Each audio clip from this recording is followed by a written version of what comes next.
When you think of Fatal Frame 2, no doubt one of the most iconic scenes has to be the Shrine Maiden standing in her white kimono covered in blood and surrounded by dead bodies and laughing maniacally.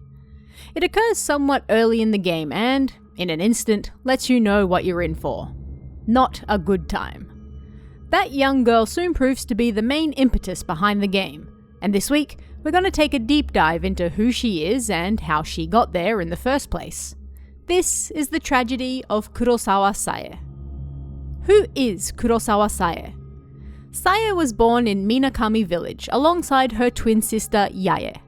Sae was the firstborn, but, according to their village's traditions, Yae was actually considered the eldest. This is because it was believed the eldest twin was stronger, and therefore would allow the younger, or weaker twin, to be born first. Sae and Yae were the only children of the then ceremony master of the village, Kurosawa Ryokan. Ryokan was also a twin, and in his younger years, took part in the village's crimson sacrifice ritual with his own brother. You may have noticed there are numerous Kurosawa characters in the Fatal Frame games, although they're not all related. Water is strongly associated with ghosts in Japan, and the name Kurosawa translates to Black Swamp. As such, the name is often used for characters of importance in the Fatal Frame games. Shibata, the creator of Fatal Frame, once remarked that he used the surname in Fatal Frame 2 because he saw the family as protecting a black swamp. The analogy being that the hellish abyss, a dark hole, was somewhat like that black swamp. So, Sae was the firstborn daughter of a very important family in Minakami village, although she was considered the youngest twin. Twins were also long considered to be special in the village due to their role in the ceremony designed to stop the Hellgate from opening. They weren't the only twins in the village at the time, however, as the Tachibana family also had twin boys around the same age. Little is known about their life growing up, other than they were close to the Tachibana twins, Sae with Itsuki especially. But when they turned 14, it was time for another crimson sacrifice to keep the hellish abyss from opening and unleashing the repentance upon the village. Luckily for the Kurosawa twins, the Tachibana twins were the ones chosen to go through with the ritual. They were moved into the twin houses, prepared for a year, and then underwent the strangling ritual. In this case, Itsuki, the elder twin by the villagers' reckoning, strangled Mutsuki, the younger twin by the villagers' reckoning. He succeeded in killing his brother, but the ritual failed.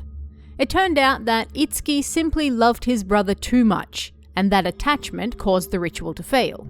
Another one would have to be carried out, and this time it was the Kurosawa twins who were chosen to go through with it. Itsuki knew that if he and his brother failed, then the Kurosawa sisters were the only twins left who could perform the ritual again. If they failed, then Yae would have to kill her own sister, and naturally, he didn't want them to have to experience that same pain as him. It was this that influenced Itsuki's decision to kill his own brother and remain in the village with his spirit as a butterfly.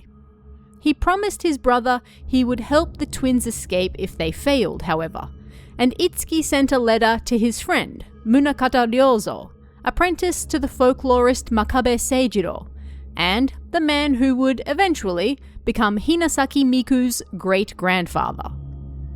The Kurosawa sisters were sent to live in the twin houses, and knowing what was going to happen, Sae decided that she would go through with the ritual so she could become one with her sister. Yae was less happy to go through with the ritual, believing it to be cruel.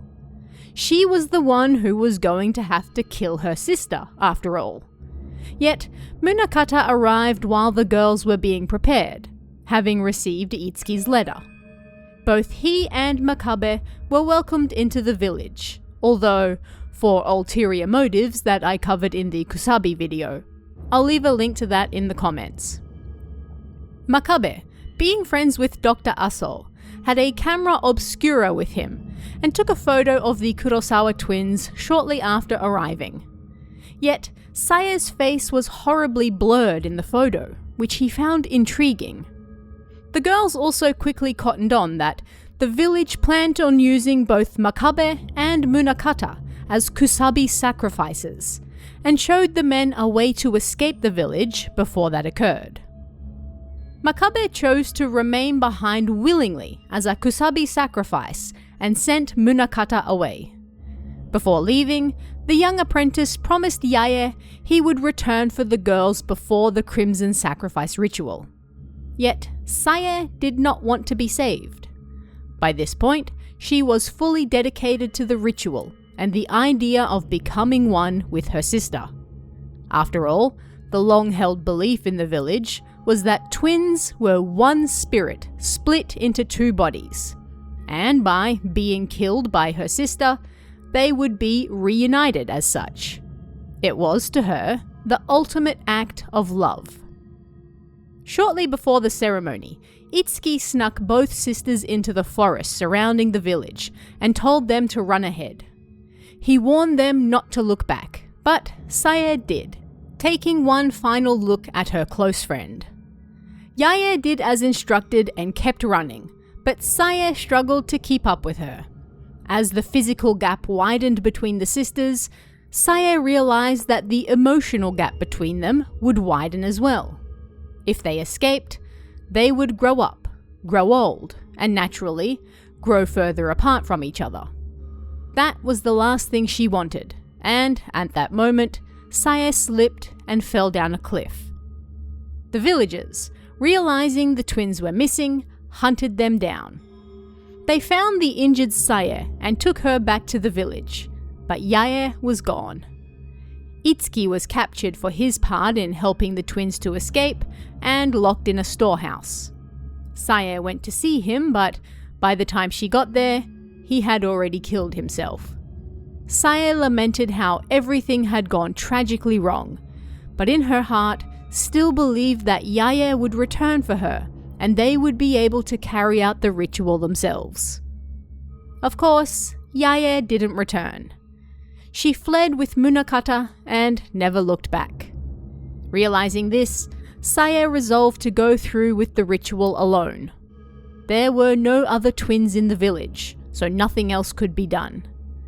Her beloved sister gone, and her closest friend dead, young Sae had nothing left in life. All that remained was her purpose, to close the hellish abyss before it unleashed darkness upon the village. A single twin had never been used for the ritual before, but the village decided to attempt it anyway. There was no other alternative. Makabe had been sacrificed as a kusabi, which held the abyss briefly at bay, but it wasn't enough. The Crimson Sacrifice ritual needed to be carried out. In her heart, Sae continued to pray that her sister would return for her, and wondered if she could become a crimson butterfly all by herself. Before the ritual, Sae wrote one last note for her sister, promising she would wait for her until the very end. Priests led her down to the hellish abyss, and although she hesitated, Yae did not come for her. The priests hung Sae and then threw her body into the abyss. Their last-ditch attempt also failed, however, and Sae's death at the hands of the priests did nothing. With the last twin gone and the ritual failed, the repentance spilt forth, unleashing the angry spirits of the kusabi and Sae, now warped from the darkness. The darkness enveloped the entire village and wiped it from the map. Sae, dressed in her white kimono, with blood stains resembling only half a butterfly wing, and rope marks around her neck, laughed maniacally as the kusabi slaughtered all they came across. Even as a spirit, Sae continued to wait for Yae's return, as the darkness claimed Minakami village and held it in a state of limbo. It wasn't until 1988 that the Amakura twins, Mio and Mayu, found their way into the cursed village and stirred matters up again. Sae possessed Mayu and tried to get Mio to carry out the Crimson Sacrifice ritual again, constantly calling her Yae. After much stalking and haunting, with one such appearance supposedly being based on a real sleep paralysis episode Shibata had, involving a young girl opening the door to the room next to his and muttering, "No one's here." The Amakura twins finally end up at the edge of the hellish abyss. The girls were able to successfully carry out the ritual, and Sae's spirit was finally freed. Like most characters in the Fatal Frame universe, Sae constantly falls victim to happenings she has zero say in. Simply by being born a twin, she's forced into the Crimson Sacrifice ritual to save her village. And because of her sister's choice to run away, she's forced to go through the ritual alone, causing it to fail and destroying their entire village in the process, turning her into a powerful and vengeful spirit. She's never given any options that can end in a satisfactory manner for all involved.